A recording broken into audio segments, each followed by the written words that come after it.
Dear students, now we are coming to another experiment in optics. In the last experiment, what did we do? We found the focal length of a convex lens. In this experiment, we are going to do similar experiment to find the focal length of a concave lens, right? But the arrangement is slightly different because in convex lens, most of the time the image we got was a real image. Finding the location of that image was not a difficult task for us. We used the non-parallax method, that is where we used another optical pin to identify the location of the image. But here, the location of the image, how we are going to find that is a little bit complicated because we don't get a real image here. We will get a virtual image, and this virtual image also in between the lens and the object we are going to get it. So we can't keep another pin there to identify the location of the image. Therefore, what we do here, we use a mirror. Using the mirror, we are going to identify the location of the image. I'll show you. First, we will go through the theory. Let's try to understand the concept, what really happens here. Then we will go into the steps, right? See what happens. Let's say this is the principal axis. You keep the lens here. This is your lens, right? And then you keep the object here. You keep the object here, right? Then what will happen? You will get the inverted image, right? Look at the image. The ray that goes through the primary axis will go like that itself. And then a ray that reaches like this would get further divergent and it will go like that. Extend it back. Yes, somewhere here you are going to get the image. Understand? That's why I said the image is going to be in between the lens and the object. In between the lens and the object. So what we are going to do here, let's say, let me mark the image. Let me say this is where the image appears. That's where the image appears. Right? Then look at this. Let me keep a mirror such that half of this lens is covered by the mirror. Only half of the lens. It can be upper half or it can be the bottom half. Whichever half of the lens is covered by the mirror. And then you keep another object here. Another pin, optical pin. So imagine when I keep my eye here and observe, I'm going to see the image of this pin. Let me mark this pin as P. Image of P will appear through the mirror. Right, when I'm looking from here, I'm going to look through the mirror and the lens at the same time. I'm looking through the mirror and lens at the same time. I'm looking through both. So what I would see through the mirror, in front of the mirror I have kept the pin P. I should see the image of P through the mirror. Where would that image be? For a mirror, object distance and the image distance have to be equal. So if this distance is x, in the same x distance here, I'll find the image of P. Right? At the same time, when I'm looking from here, I can see the top half of the lens as well. Through the lens, what I'm going to see, I'll see the image of this pin. Better I should keep a screen here to ensure I don't see anything else. Just to get a clear vision, we'll keep a screen here. Let me say S. Screen S. That is to ensure you don't get the rays from any other objects, because when you look from here, if you get any other objects, then that will be disturbing. To get a clear vision of the image, we keep that screen there, like we did for the convex lens as well. Repeat again, when we look from here, you're going to see the image of this pin P through this mirror. At the same time, if I name this as O, you're going to see I, image of object O through the lens. So you're going to see two images, image from the mirror, image from the lens, image through the lens, image through the mirror. Now what I'm going to do, I'm going to see whether those two images are aligned on the same point.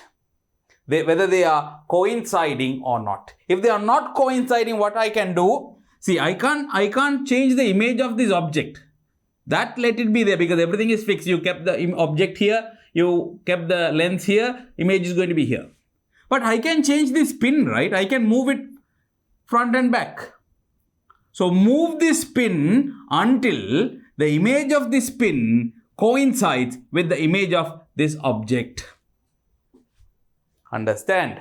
Then the moment when they coincide, let's say this is where you get P's image as well. Both are at the same point. How do you ensure that both images are coinciding? You change your eye, you move your eye sidewards to see whether those images are moving together. Right. So check that. At that moment, if I mark this distance as X and this distance as Y,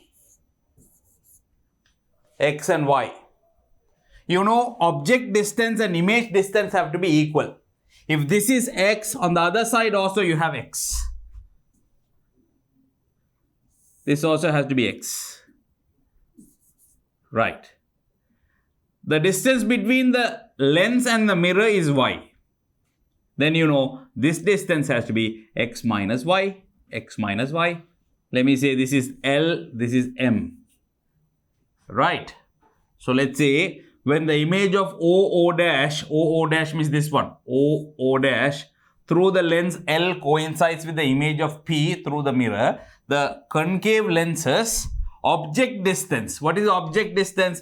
L to O, right? LO. LO. That is the object distance, L to O. Right? Image distance. Image distance is going to be Li from the lens to the image. Li. Li, I can say it is Mi minus ML. Mi is X minus Y. X minus Y. So I'll take object distance. I can measure X and Y so that I can find the image distance. Now what am I going to do? We usually draw a graph, right? So you do this experiment, get these measurements again and again by changing this position of this pin, OO dash. That means you are changing U and getting multiple readings for V. Then what do we do? You know the equation, right?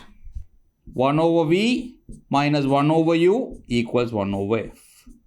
From this, you know 1 over V, 1 over U plus 1 over F. Take this in the y-axis, take this in the x-axis, then 1 over F will be the intercept. You find the intercept, get the inverse of that, that will give you the focal length of this concave lens. Clear? This is what. So, almost same as what we did for convex lens. Only difference, locating the image is different. We are using a mirror and another pin in front of the mirror to identify where the image is located. Clear? Right.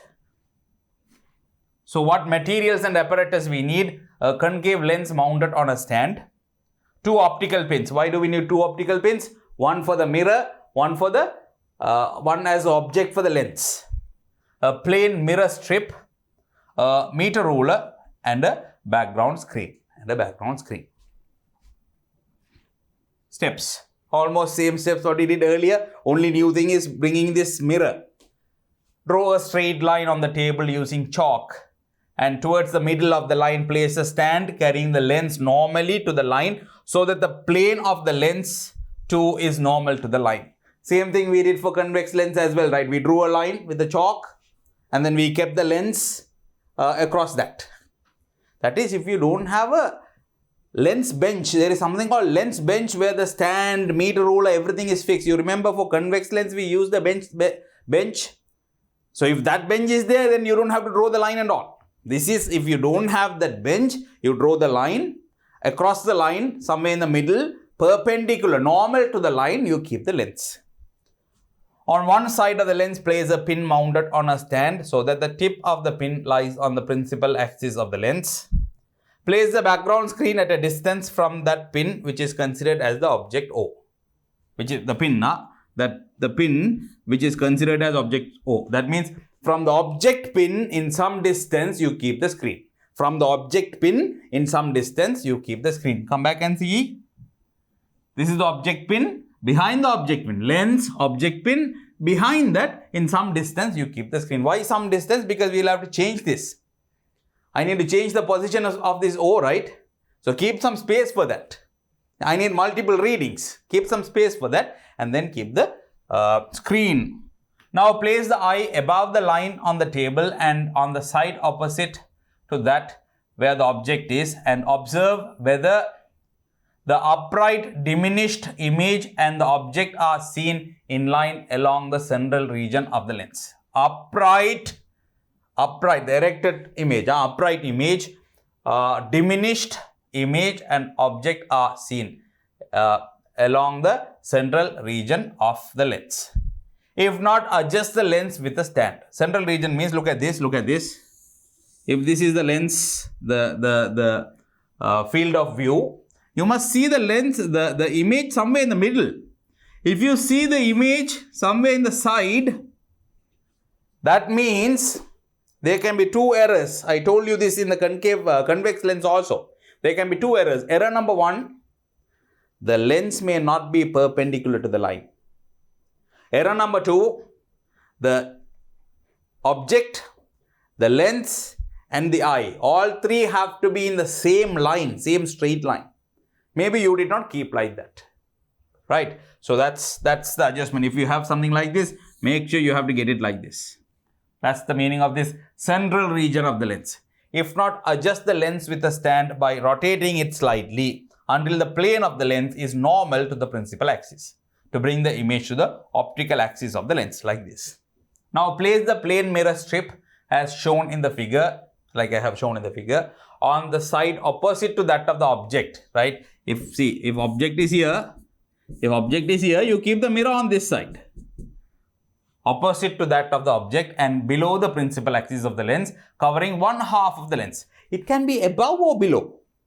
But if you keep it above, then the next pin you have to keep up from the top, right? Okay.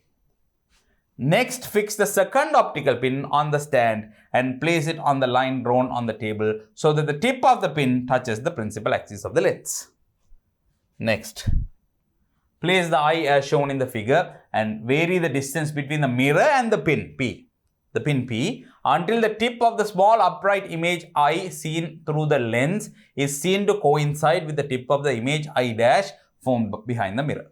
That means two images are there. Mirror forms an image, lens forms an image. Both images have to coincide. And what are we going to adjust here? Only the pin P. That means object for the mirror. Object of the mirror will be altered until the images coincide. Measure the object distance U, distance between the lens and the mirror Y, and the distance between the mirror and the pin X. I marked X and Y there. You know that. Vary U arbitrarily, keeping the value of Y constant. Y constant means the distance between mirror and the lens, we keep it constant. Because shifting them is difficult. They are with the stand as well. So don't adjust them. Keeping Y constant, you can adjust U and accordingly you can adjust X. Distance X for 5 more situations of coincidence and record the results in a table. So what we will get, 1 over U, 1 over V graph is what we are going to draw. But from this experiment, we can get U and V values. Then we will calculate 1 over U, 1 over V, draw the graph. From the graph, I need to take the intercept and see whether I get the focal length as its inverse. Remember, intercept's inverse is focal length. Why? Intercept is what? 1 by F. 1 by F. Clear? Shall we go to the practical and see how it is done?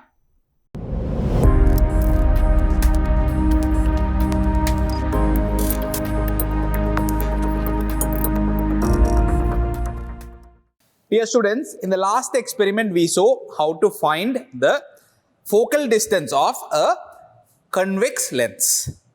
In this one we are going to see how to find the focal distance of a concave lens. So the process of experiment, how we are going to do this experiment is slightly different from how we did for a convex lens. Here, first thing you need to understand, the distance to the image distance is smaller than the object distance. So when we change the object distance by, let's say, 5 centimeter or 10 centimeter, the change in the image distance you see is going to be less. So the precision of getting the answer has to be improved here, because it's difficult. It's by smaller amounts it's going to change. Which one? The image distance. Second problem, I'll show you when I'm doing the experiment. The image of the object created by the concave lens is going to be in between the lens and the object.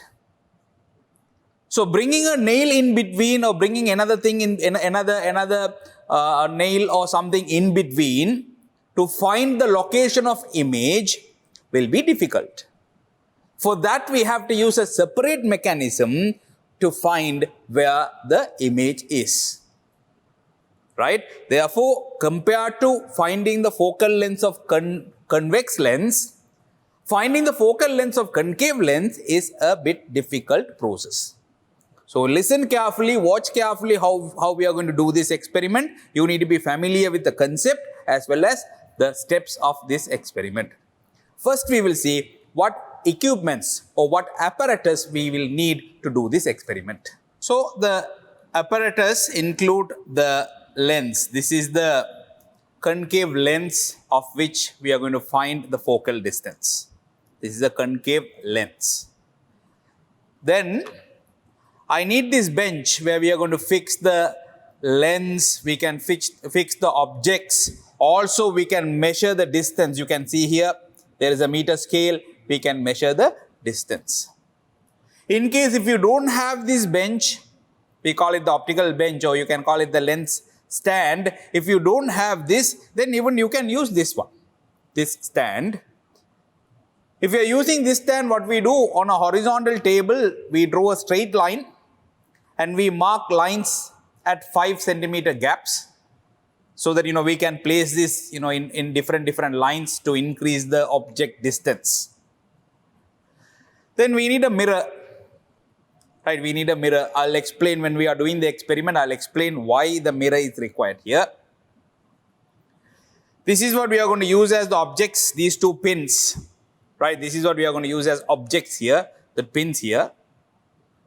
Also, the meter scale is required if you don't have this bench.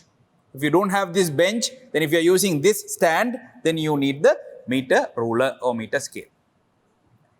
Then you need a stand to fix the mirror.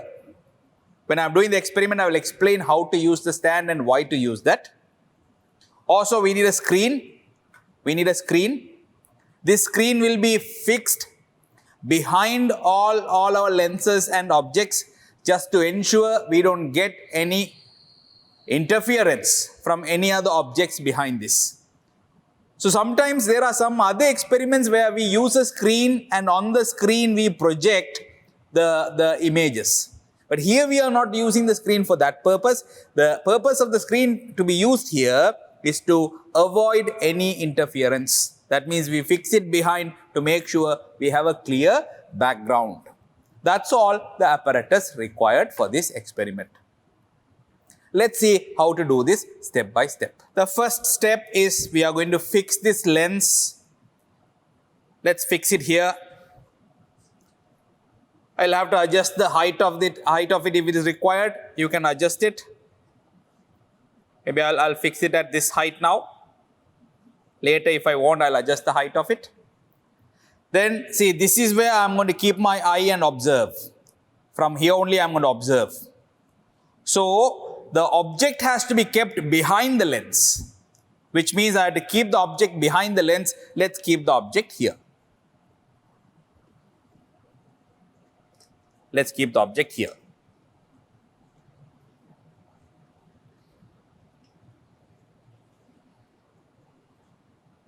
Right.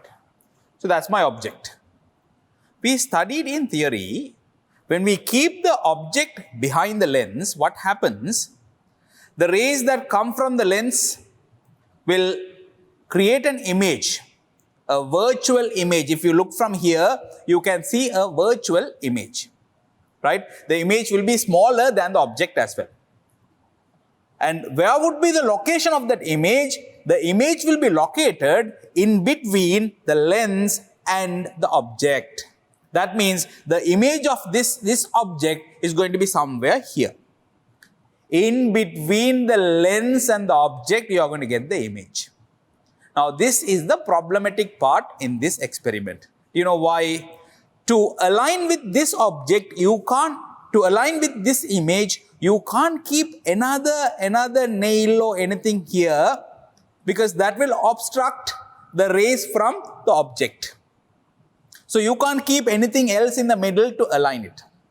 You remember when we did this experiment for convex lens, when we kept the object here and convex lens here, the image was created on the other side.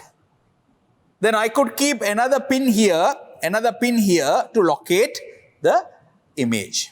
When this pin and that image were collinear, coplanar, then I could say, okay, this is where the image is. But here the problem is the image is going to be somewhere in between the lens and the object. So I can't keep another pin in the middle. If I keep another pin in the middle, then that will also create another image. Right. For that only we are going to use a different mechanism. What we do, we are going to use this mirror for that. So I'll explain when we do this experiment, I'll explain how and why we are using this mirror here. What I should do, I should fix this mirror in front of the lens. That means the reflective side of the mirror has to be in the front. That means where I keep the eye, I should be able to see the reflective side of the mirror. To fix it like that, we will use this support or stand. Right? See how I'm going to fix that? You can rotate this, you can loosen this screw. You can loosen this screw and rotate this. Bring this bracket vertically. Bring this bracket vertically. And then tighten it. Then you can loosen this one so that the width of this opening is increased. You can keep the mirror in between and tighten it.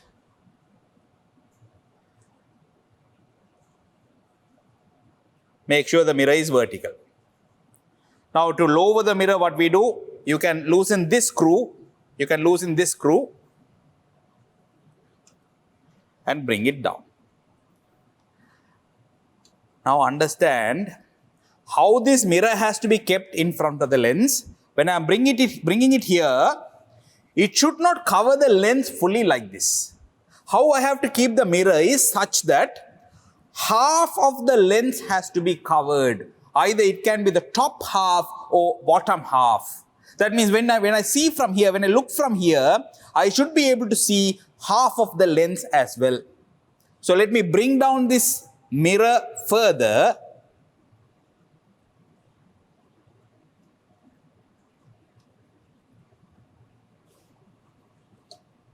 Let me check whether I have covered half of it. Maybe I can bring it down further. Right. Now look at this. Look at this. I have covered approximately half of that lens I have covered with the mirror. So when I am looking from here, I can look through the lens as well as the mirror. I can see both. So you should not cover the lens fully. You should cover it, part of it. Approximately half of the lens has to be covered with the mirror. That's how you fix the mirror. Also, you keep the mirror a little bit in front to the mirror. Maybe like 5 centimeter to 10 centimeter gap you can keep in between the mirror and the lens. So let me keep it approximately in 6 centimeter gap. Let's see where this reading is. You can see this is at 45. This is at 45. So let me fix this at 51 so that I'll have 6 centimeter gap here. 6 centimeter. So this is at 51 centimeter. Right. So I have arranged my lens and the mirror now. Now what are we going to do after that? Let me keep an object here. Let's analyze what will happen when I keep the object. Forget about the lens and the object for lens. Think about the mirror and the object now. This is the mirror. This is the object in front of that. So the mirror will create an image for this object. Where will that image be? It has to be behind the mirror. In the same distance. Object distance and the image distance have to be same. The size of object and the size of image have to be the same. So in the same size, behind the mirror, you will see another image. Let me show you. See, in this much distance, behind the mirror, maybe somewhere here, I'm not talking about the lens, I'm talking about the mirror. So you will be able to see an image of this object through the mirror. Can we all look through the mirror and see whether we can see this image? Can you see? This is what the image is. This is what the image is. This is what the object is. This is what the object. For this object on the mirror, what you see here, this is what the image is. Right? So this image will be in the same size as of the object, and it will be behind the mirror such that object distance and the image distance are same. Now hold on. You understand, image of this object is going to be somewhere here. At the same time, the image for this object created by this lens is also going to be here. Which means in this gap, we are getting two images. Image created by this mirror for this object and the image created by this lens for this object. Shall we observe whether we can see the image of this one? Better I will fix the screen behind to see that clearly. Let's fix the screen to get a clear vision without any interference. Let's see whether we can see the image through the lens. Let's look through the lens. Yes, see, this is the image created by lens for the object. And you can see that is smaller than the object we kept. Right? At the same time, you can see another image here. This is the image created by the mirror. And that is in the same size as an object. Now what we are going to do, we are going to align both these images. We are going to bring both these images collinear. How do we bring them collinear? I can adjust this object. That means the object for the mirror can be adjusted backward and forward. It can be moved backward and forward until the images are aligned. How comes that happen? Think, already the lens and the object have created the image here. Let's say the image is here. The image created by lens is here. Now I need to adjust this such that the mirror image of this object also aligns here. Which I can do it by adjusting the length of this. Understand? So first we will see how to align it. After aligning it, I will tell you the logic behind it and how we are going to find the image distance for the lens. So let's see how to align the images first. Let's look from this side. Let me have a look from this side. And when I change the line of sight, both images have to move together. There shouldn't be any relative movement between the two images. So whenever I come to a position where both images are moving together, there is no relative motion, then I can say images are coplanar and collinear. Let's see how it works. You can see here, the images have relative motion. See, they are not moving together when I change my line of sight. So let me shift the object for the mirror and check this again. Still there is a relative motion. You can see that both images, they are not moving as a single line. There is a relative motion.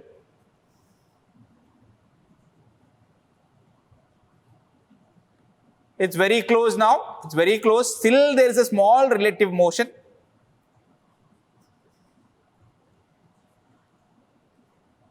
Now look at it.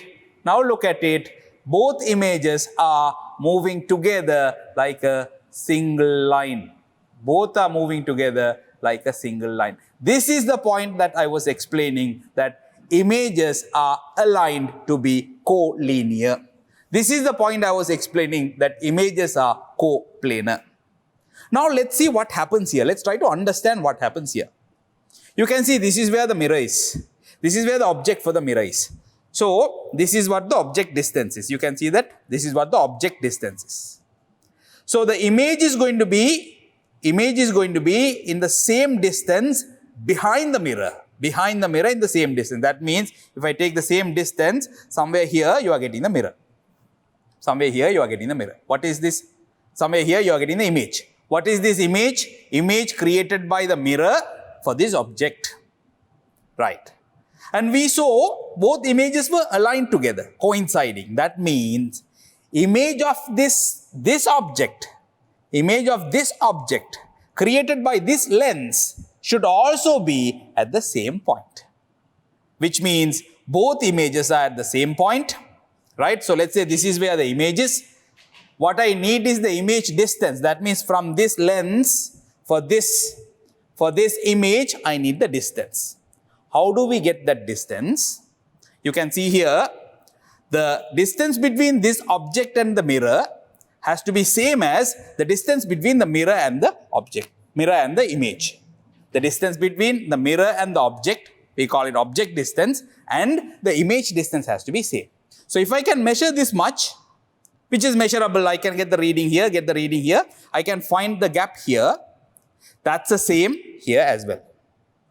Then I can get the difference between these two readings. Mirror and lens readings I can get, because those are fixed. Lens is here, mirror is here, I can get the reading.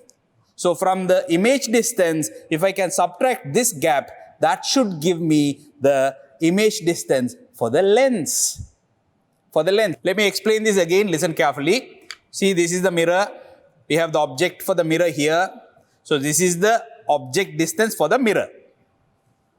So the image created by the mirror is going to be behind the mirror at the same distance. That means in this much distance behind the mirror, you will get the image. So this is the image created by the mirror. You can say the object distance and the image distance has to be equal. So if you can measure this distance, that's the same here. Then, if you can subtract this gap, which we can directly measure because you know the reading where lens is fixed, you know the reading where mirror is fixed, get this difference, that will be the gap between these two. So if you subtract that, then we can find the image distance for the lens. Right? So what are the readings we are going to take from here? We are going to, every time, that means when we change the U, when we change the object distance, we will measure the object distance for the mirror. So this will be adjusted. I have to get this reading. From that reading, if I can subtract this gap, that would give me the image distance for the lens. If I name this as P, M for mirror and L for lens, every time I change the U, that means object distance for the lens, I will adjust this spin and find the PM reading. This is PM is mirror, PM reading. And ML reading is fixed. That is the gap between the mirror and the lens. That's always fixed. So from the PM reading, if I can subtract the ML difference, ML distance, that would give me the V for the lens. This is what we are going to do in this experiment. If you understand this logic, then you won't make mistake with the steps in the experiment. Not understanding the logic is where sometimes you get confused what we are doing. So have a clear understanding of this logic. Now we will see different object distance and find the V for that. There is one more thing I told you at the beginning of the experiment itself. Here, image distance is less than the object distance. So if you change the object distance by 5 centimeter, the change in image distance will be less than that, maybe 1 centimeter, 2 centimeter. That's the change in image distance you will see.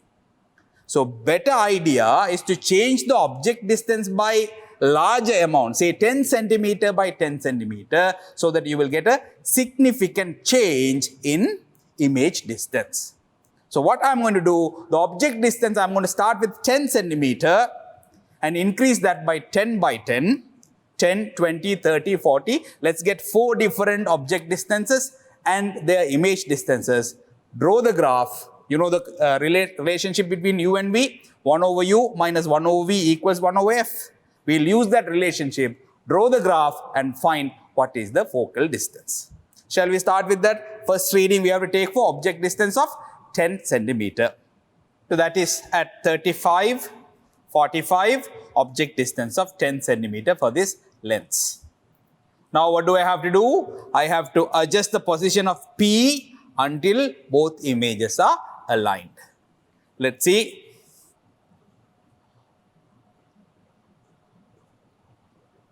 Now the images are not aligned.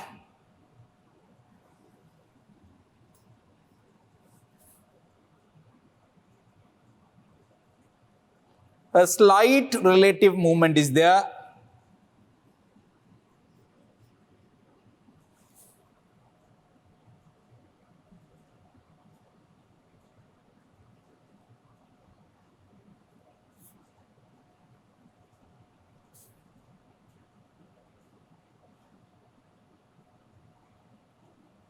At this point, you can see both images are aligned together.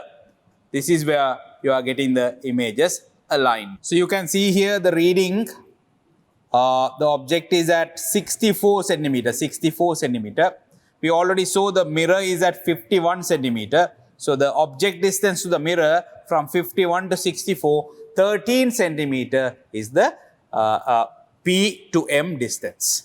Also, we need M to L distance, mirror to lens distance. Lens is fixed at 45, 45.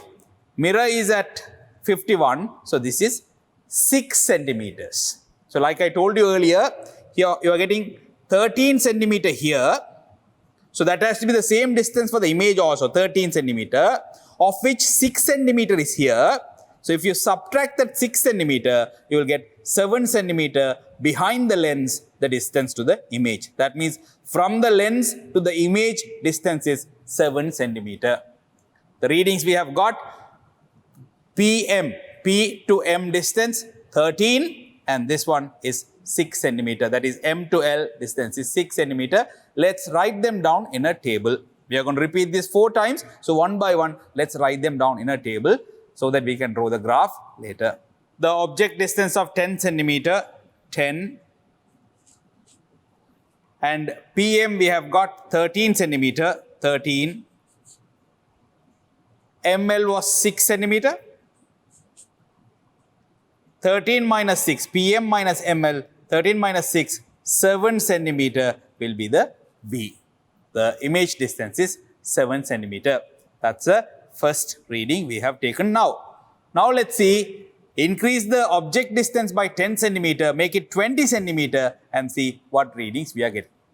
Now let's make the object distance 20 centimeter. So you know lens is at 45. If you want 20 centimeter object distance, you have to fix the object at 45 minus 20, 25 centimeter, I have to fix it at. Let's move this to 25. Right, the object is at 25 centimeter mark, which means, see this is 25 centimeter, this is 45 centimeter. So you have 20 centimeter object distance, 20 centimeter object distance. Now, let me adjust the object of the mirror until I get the images aligned together. Let me shift this. At this position, you can see the images are not aligned, So let me move it further. At this position, no, it's not yet. Not yet. Now the images are aligned and you can get the reading of this P. What you have here is 67.2 centimeter. We already fixed the mirror at 51. So 51 to 67.2, the PM distance is 16.2 centimeters. You have 16.2 centimeters. And the distance between M and L did not change. That is at 6 centimeter only. So this is 16.2 and this is 6 centimeter. Let's write them down on our table. Right. So now we have taken 20 centimeter object distance, 20. And the PM distance we got is 16.2. ML was unchanged 6, 16.2 minus 6, 10.2 centimeter for image distance. What next we are going to do? 30 centimeter. Increase the object distance by another 10. 30 centimeter we will see how much is going to be. One more thing you have to note here. When you increase by 10, see the increment in V, it's only 3.2 centimeters. This is what I told you earlier. When U increases by an amount, V will not increase by a similar amount. V increases by a smaller distance for concave lens that you can see here. Let's take 30 centimeter and see what is going to be the V. The next object distance, we are going to set it at 30 centimeter. So, you know, this is at 45. So, if you want 30 centimeter object distance, you have to place the object at 15 centimeter mark. 45 to 15, you can have 30 centimeter object distance. U of 30 centimeter. Let's shift this to 15.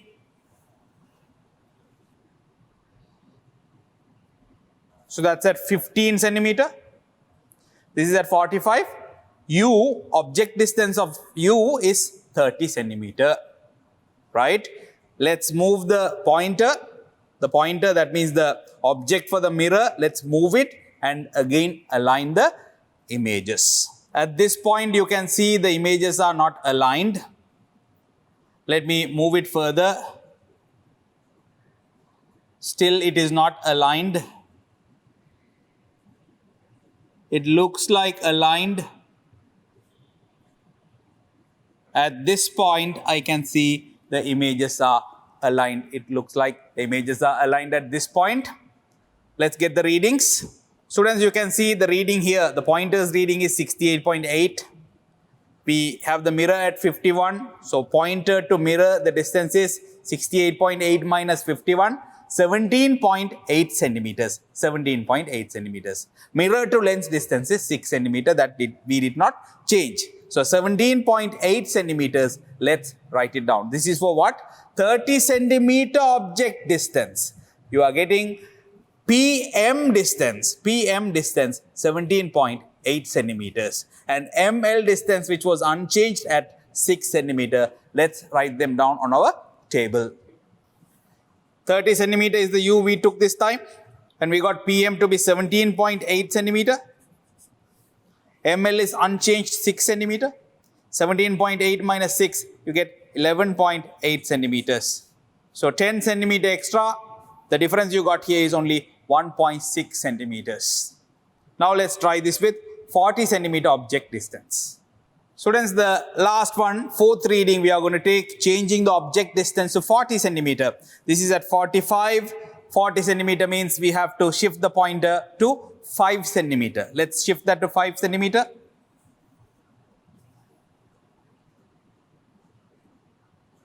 So, this is at 5 centimeter now.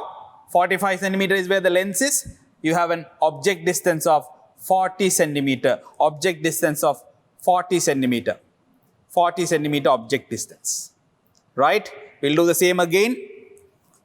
You can see at this point the images are not aligned. Let's move this.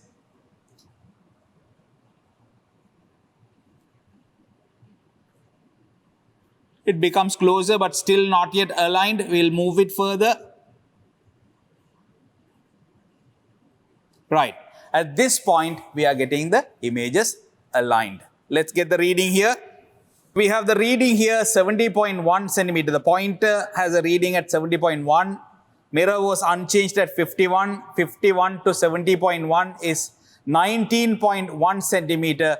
P to M distance. P to M 19.1 centimeter. M to L is unchanged 6 centimeter. Let's write them down now. 40 centimeter U. PM we measured, how much was it? 19.1 centimeter. We got 19.1 centimeter. ML is unchanged 6 centimeter. 19.1 minus 6, 13.1 centimeter. This time for 10 centimeter extra, see the change in V, we got only 1.3 centimeters change.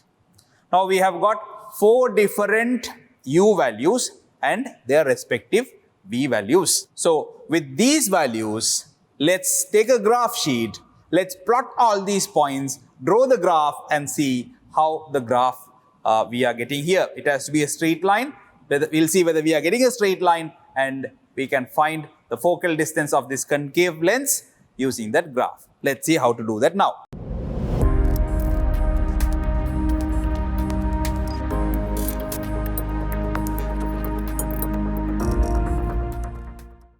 Alright students, see the readings I have written here. This is the object distance u. We took it as 10, 20, 30 and 40. Distance between mirror and its object, which is what we measured as x, 13, 16.2, 17.8 and 19.1. Distance between mirror and the lens, I did not change that, we kept it at 6 centimeter. From this we subtracted 13 minus 6 is 7, 16.2 minus 6 is 10.2, 17.8 minus 6 is 11.8, 19.1 minus 6 is 13.1. But what we need now, here we have V and here we have U, but what I need is 1 over U and 1 over V. 1 over U and 1 over V. So let's get the inverse of these values. 10, 20, 30, 40. The inverse will be 1 by 10 is 0.1000. 1 by 20, 0.0500. 1 by 30, 0.0333. 1 by 40, 0.0250. Those are the 1 over U values. 1 over U values. 1 over V, first V is 7. 1 by 7. 1 by 7 will be 0.1429. 0.1429. Divide carefully and check that. 0.1429. Next one, 10.2. 10.2. So 1 by 10.2 will be 0.0980. 0980. 1 by V. And the next one, 1 by 11.8. 11.8. 0.0847. Divide carefully and check that. Divide carefully and check that. 0.0847. And the next one, 13.1. 1 divided by 13.1 will be 0.0763. 1 divided by 13.1, is it? 1 divided by 13.1 is 0.0763. Now I have got 1 over V and 1 over U values. This is what I have to take in my y-axis. This is what I have to take in my x-axis. Get the scales carefully. Right. Y-axis, I need maximum 1429, right? 0.1429. 0.1429. Let's check. The y-axis and the x-axis. X-axis means 1 over U. Centimeter minus 1. Y-axis is 1 over V. That is also centimeter minus 1. Careful, mark the name the axis, label the axis, and also mention in what unit they are. In what unit they are. Now, x-axis up to 0.1 I need. 0.1. How many scales I have? How many sections I have? 5, 10, 15, 20, 25 sections I have, right? So, maximum 1 I need. So, 5 by 5 we'll take it as 0.2. 0.02. 35. 0.04. 35. 0.06. 35. 0.08. 35. This point will be 0.1. 0.1. Yeah. Okay. Then y-axis, I need up to 0.14. 0.14. Let's see how many scales we have. We have 18. 18 sections are there. 18 sections. So what I will do, so this has to be each to be 0.01. So this has to be 0.02, 0.04, 0.06, 0.08, 0.10, 0.12, 0.14, 0.16. That's enough. That's enough. Let's mark the points. First point, point 1. Let me call it as 10. 10 and 14, 29. 10 and 14, 29. 10 is here, the last line. 14, 29. 14, 15. See, this is 14, 15. So, somewhere here. 14, 29. Next. This is 5, 980. 5 and 980. 5 has to be right in the middle. 980. 980. 980. 5 and 980. Next. 3.33, 8.47. 3.33. 24, 28, 32. 36. So 33 must be somewhere here. And then 847. 847. 8 is here.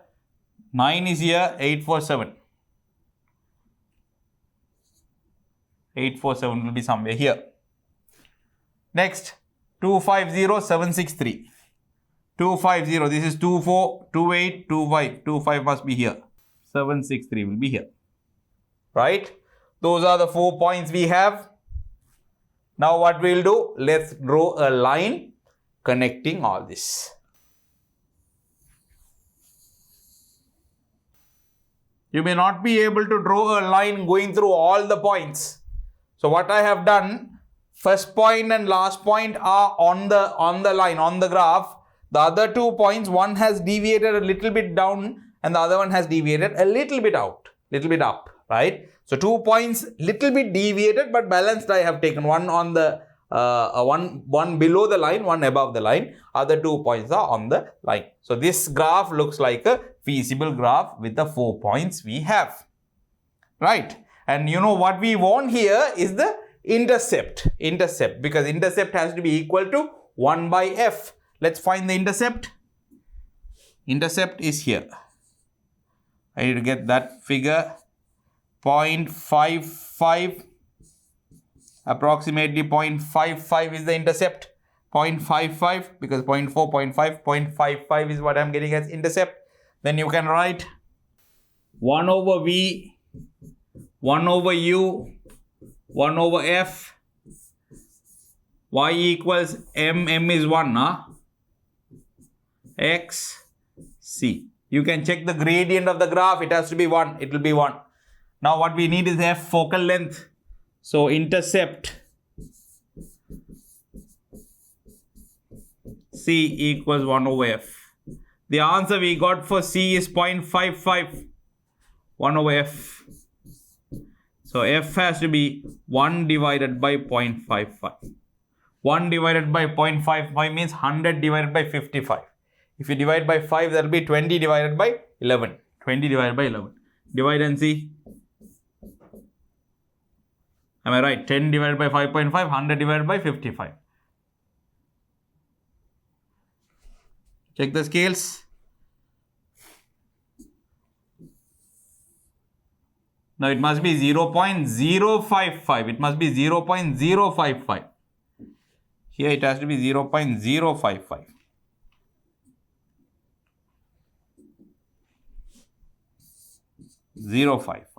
Then intercept is 0.055.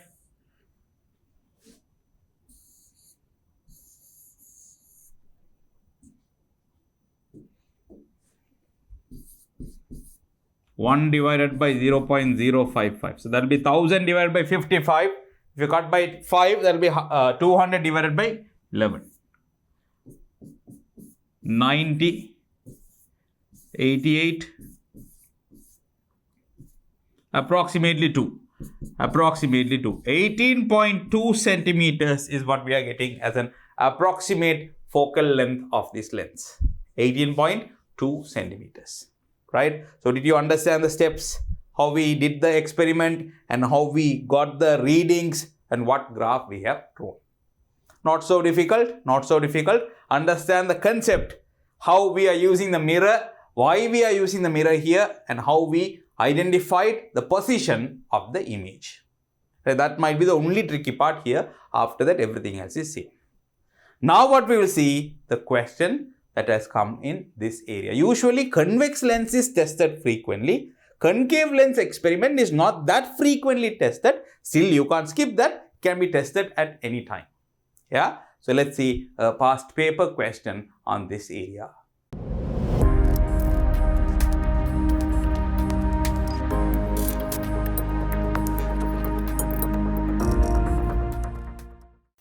Okay. So now first we will see a couple of easy questions and then we will go into a past paper. Couple of different questions actually. First one.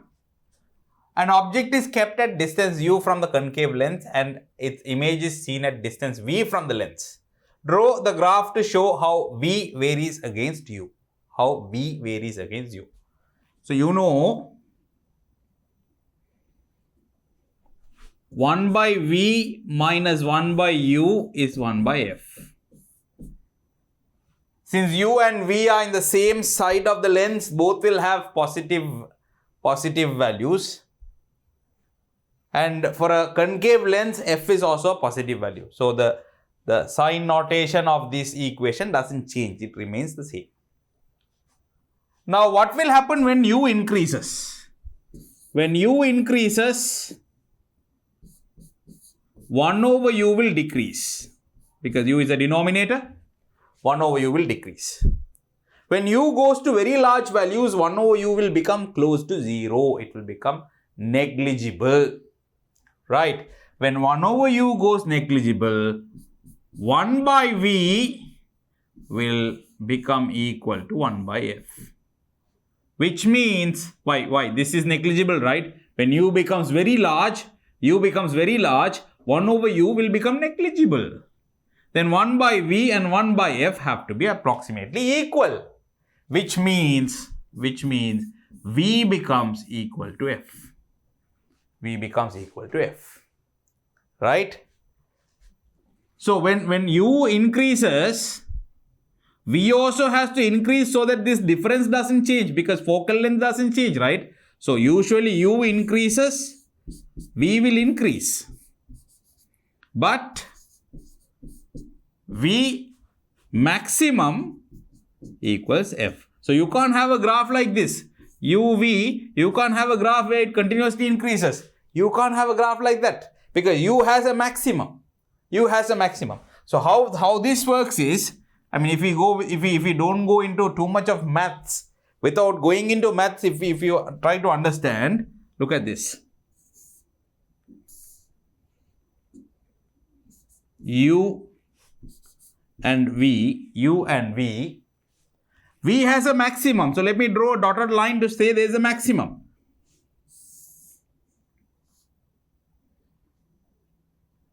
That's a maximum of v. So what will happen? When u increases, v has to increase because when u increases, this fraction reduces. Then this fraction also has to reduce such that the difference remains the same because 1 over f is a constant. If u reduces, v reduces. If u increases, v increases. But not by the same value. How it changes? Look at this. That's how it changes. When u increases, v also increases. But not as a straight line. The rate of increasing, it declines. At some point, it becomes almost close to f. This value is f. V cannot be greater than f. It's another way to understand. Look at this. Right? This is where f is. Your v has to be here. This is the area where v can be. However u is changed, you're going to have v in this range only. So maximum value of v has to be f only. But you can take even up to infinity. You can keep the object at any distance. It can go up to infinity. But even when it goes to infinity, the image will come to focal point only. Understand? So this is how the graph will be. Just know that. Next. In an experiment to find the focal distance of a concave lens, a student used a mirror with the radius of curvature r and coincided the image with the object. Do you understand what he has done? This is a concave lens. The ray that comes from O diverges and then it reaches the mirror. It must have reached here perpendicularly. That's why it went and it returns on the same direction. gets reflected on the same line. Then if it comes on the same path, again it gets diverged here and it comes back to O. So object and image coincide at the same point. If the focal distance of the lens is f, the value of 1 over f is.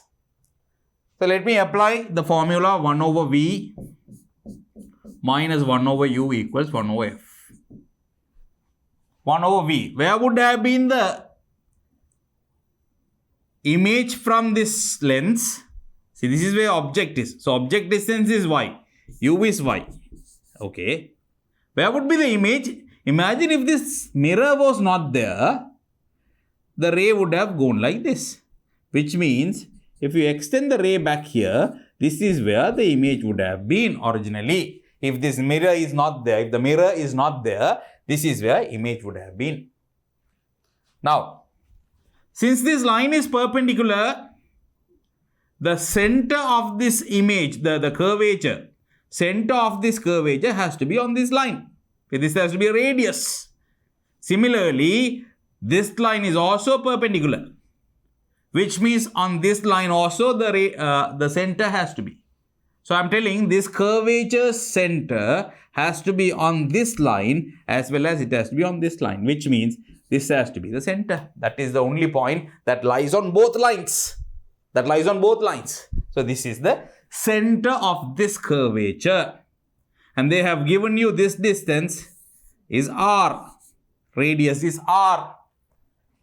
From r, if you subtract x, this is x they have marked. This is x. From r, if you subtract x, you must get this distance. That is what the image distance is. For this lens, the image is here. This is what is image distance. So let me say v equals r minus x. Apply it on the formula. 1 by r minus x minus 1 by u. U is how much? Y. Equals 1 over f. That's what they asked.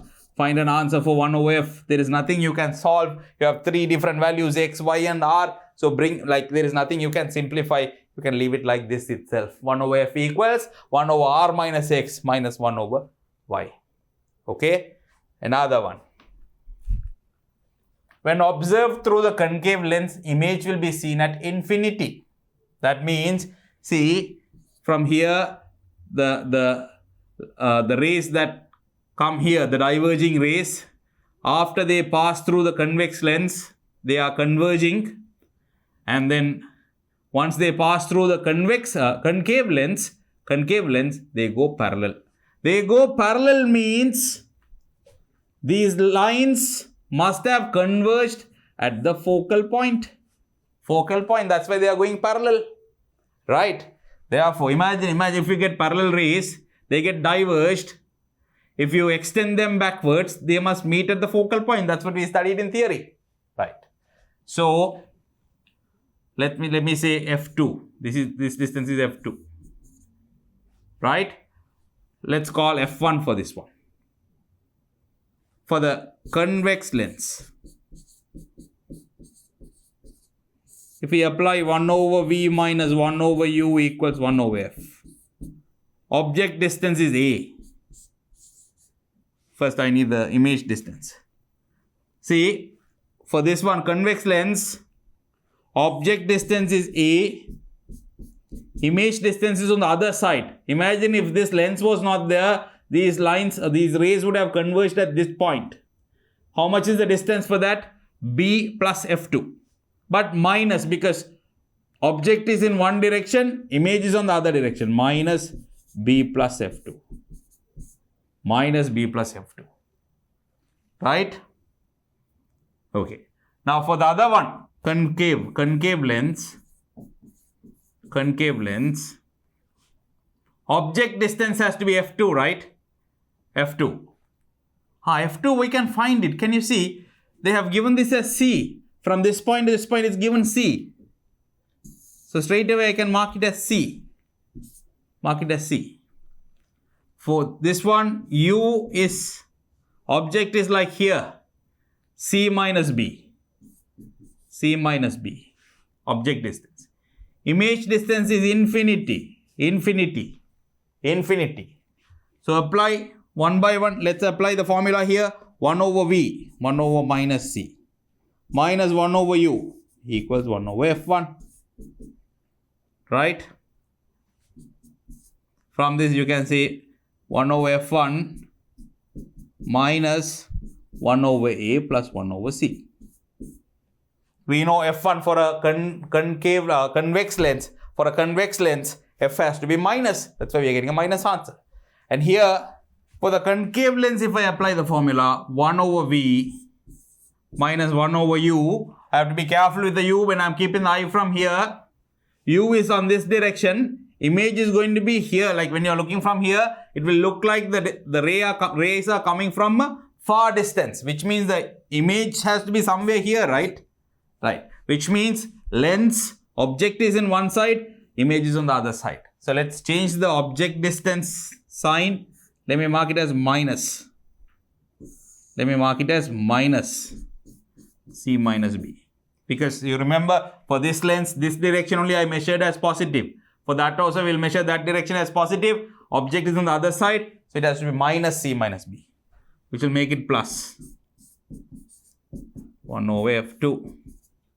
F2 will be, right? This is 0, right? So you can leave this 1 over infinity is 0. 1 over infinity is 0. Leave that. You'll get F2 equals C minus B. But you don't need to do any calculation. You know, if this line is parallel, this distance has to be the focal distance where the object is. Object must be at the focal point. So this has to be the focal distance. C minus B has to be the focal distance. Clear? So this kind of questions in MCQs or in some essay questions as one part of it, you must be able to handle. Now, let's move on to a past paper question. 1993 advanced level question. Look at this. An object and screen are kept at a distance of 800 millimeter. A convergent lens is kept in between these two and moved until a clear image of the object is seen on the screen.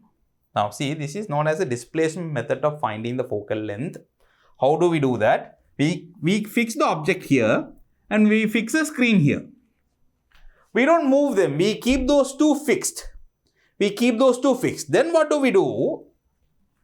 We move this lens in between and get a clear image of this object on the screen. See, in this experiment, we are getting the image falling on the screen. All these experiments we did so far, we used the screen just to ensure we don't get any interruption, right? But here we are using the screen to project the image on the screen, right? So what is it? You keep the object, you keep the screen, and then shift this lens to see at which position of lens you get a clear image on the screen. Actually, there will be two locations, two positions of lens, you will get a clear image. One will be closer to the object, one will be closer to the screen. That's what they have marked here, L and M. And what we are going to measure here, we will measure only the gap between the object and the screen, which you can keep a meter ruler and measure. And then you will measure the difference between the two positions, the gap between two positions of lens. I told you for two different positions of lens, there will be clear image on the screen, right? Measure that distance also. Using those two distances, we can find the focal length of this lens. But it has to be a convex lens. We can't do this for concave lens because concave lens doesn't give you a real image. Concave lens gives you a virtual image. You can't get a virtual image on a screen. So therefore it has to be a convex lens only. Then you might be wondering, why are we taking this question? Together with the convex lens, you can keep a concave lens also. You can take a combination of lens and do this experiment. We'll come to that part. There is that question as well here. We will look at this carefully. So there they say, then the position of the lens is changed until a clear image of the object is seen on the screen again. The distance between the two positions of the screen, L and M, is 400 millimeter. Two positions of the lens. Two positions of the lens, L and M, is 400 millimeter. Give a suitable object for this experiment. What can we use as an object here? You need to have something illuminated so that the object, the image can be clearly seen on the screen, right? Best idea for this is an illuminated crosswire. To get an illuminated crosswire, you don't have to do anything. You can give a candle. Then what you do, you take a paper, a black color paper, just, tear it in the middle like a cross. With a blade, you make a cut like a cross, a thin cut like a cross. Even you don't necessarily need a cross, even just a straight line would be enough. Then when you look from the other side, through that paper, through the slit of that paper, when you look at the candle, the lightened candle, it will look like a illuminated line. That's what we need. So let's say, what is a suitable object for this experiment? An illuminated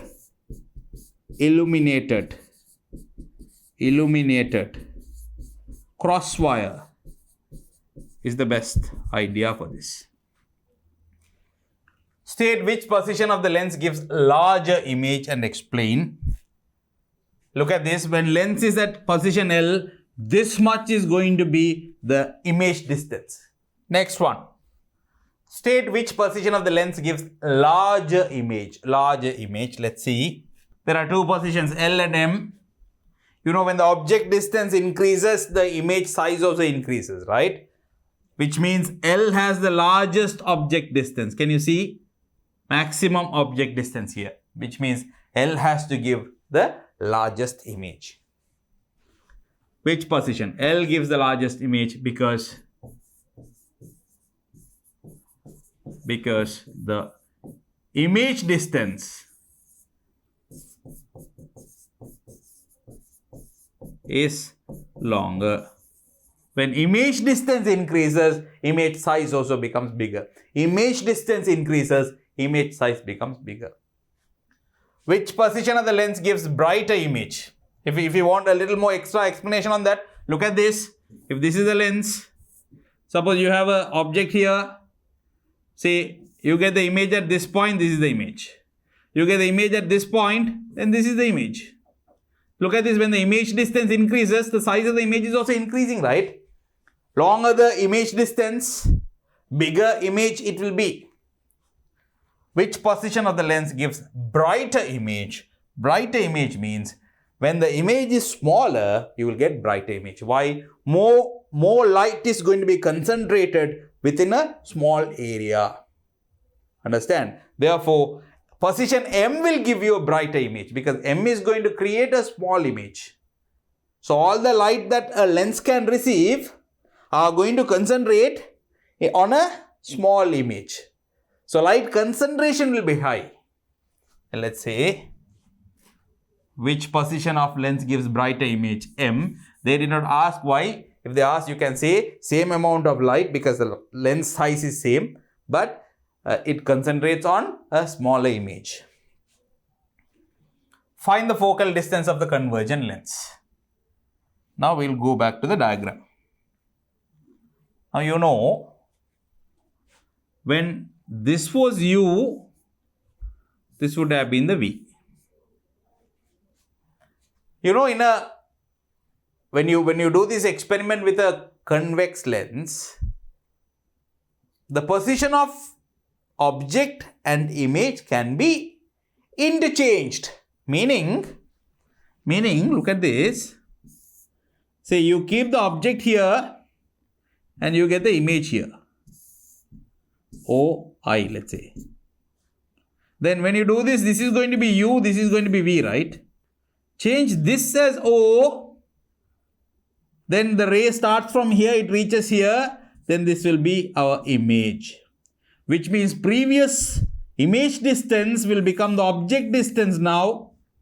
And previous object distance will become the image distance now. U and V can be interchanged. Object and image can be interchanged in a convex lens when a real image is created. When a real image is formed, we can do that. Here also we are getting a real image. That's the exact thing we are doing.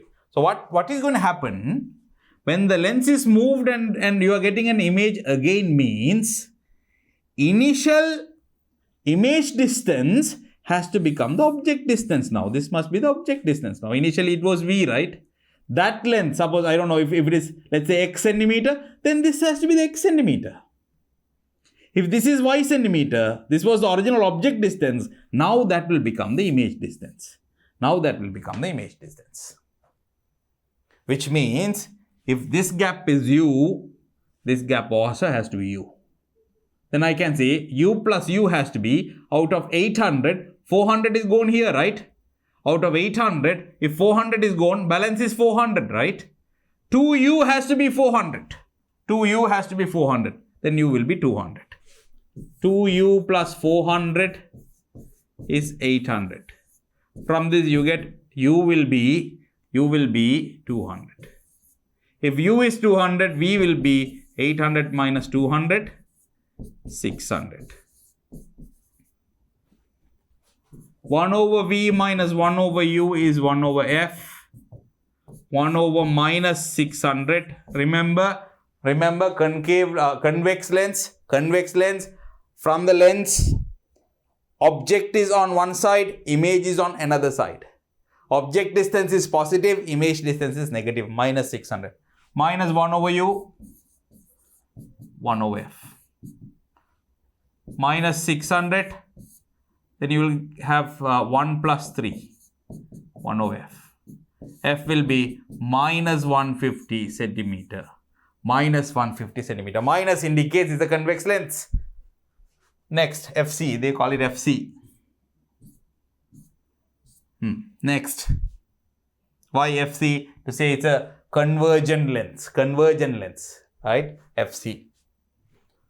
What is the minimal distance between the object and lens in this experiment? We studied this in theory also. At least 4f distance has to be there between the object and the screen. Object and the screen. Object and the screen.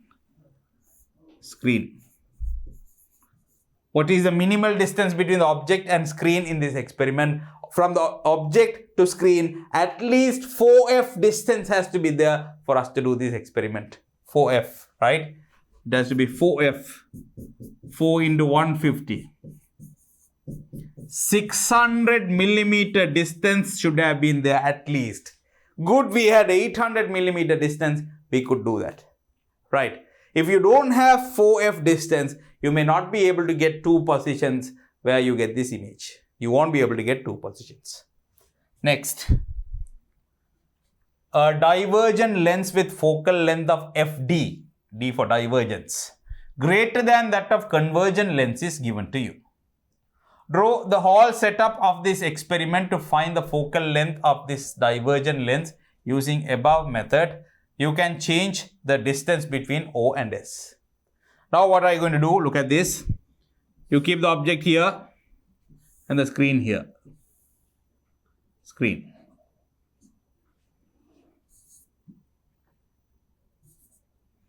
Then what do you do in between?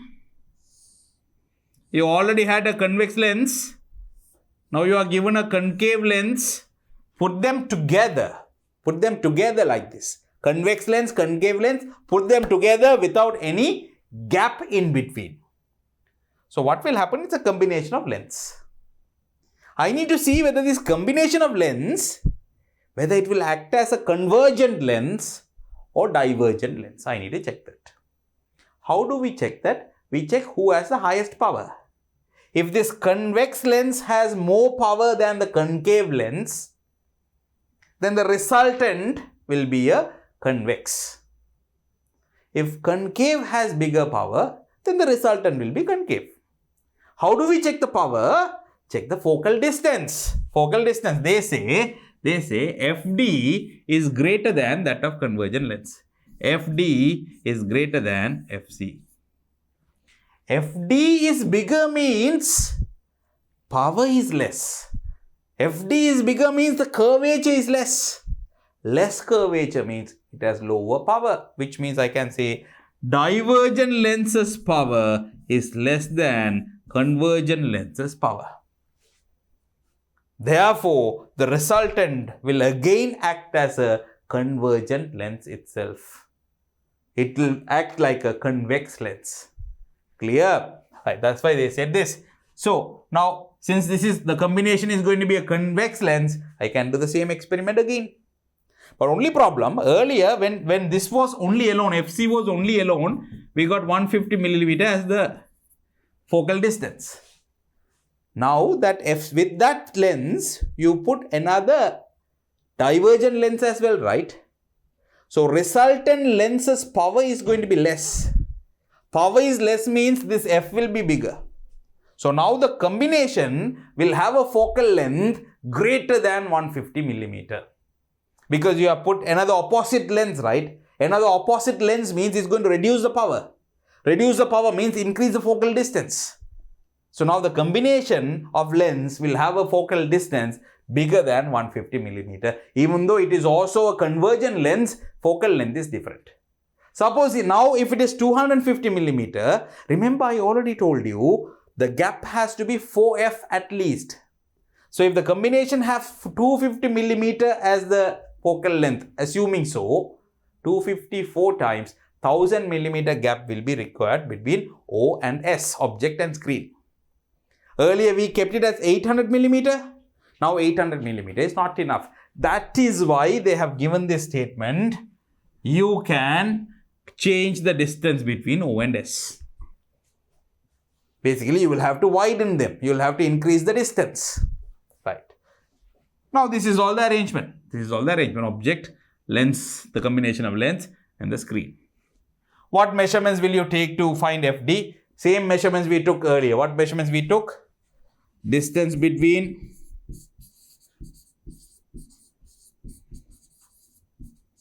O and S. Distance between the two positions of lens. Two positions of lens to which a clear image is seen on the screen.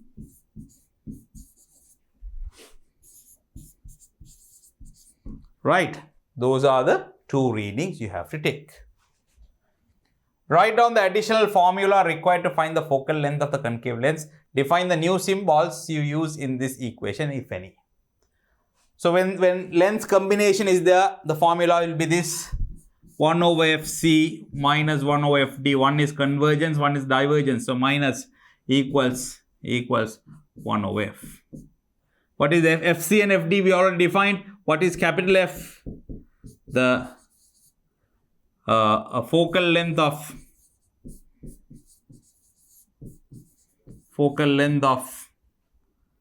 combined lens. Combined lens. From where do we get that? That's what you're going to get from the experiment. That's what you're going to get from the experiment. Now this time, like we did earlier, look at this one. Like we did this, from here we got the F to be 150 millimeter, right? With this arrangement, when you find the focal distance in the experiment, that will give you the combined lenses focal distance. Combination of lens focal distance will be found. Then bring that, apply that on this equation, you can find F. What do you want to find? FD, right? So, see, this experiment is actually for convergent lens only. But using a divergent lens also together with a convergent lens, you can find the focal distance of a divergent lens as well. Right. Next. Explain why we cannot use a concave lens with focal length less than that of convex lens. What will happen if concave lens has lower focal distance? Then that will have more power. Then the combination of lens will be like a concave lens. If it is a concave lens, we will not get a real image. We can't do this experiment. To do this experiment, one primary condition, the image has to be real so that I can see that on the screen. So let's say, then the combination of lens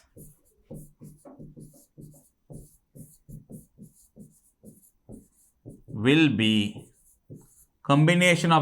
be concave. It will not form real image. It will not form real image. we cannot do this experiment with virtual image.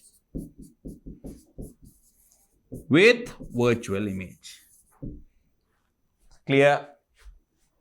So that's again another simple experiment, finding the focal distance of a concave lens. I have shown you different questions that can be tested from this experiment. With this, actually almost all the experiments in the section optics or light is finished. But I'll do one more experiment with you. Most of these concepts that we have seen through traditional methods, let's use a laser beam. Repeat these experiments briefly and see what we can observe. So in the next experiment, let's try to understand most of these concepts that we already studied, that we already experimented. We'll experiment using laser beam. Before that, practice all what we did so far and join with me for the next experiment.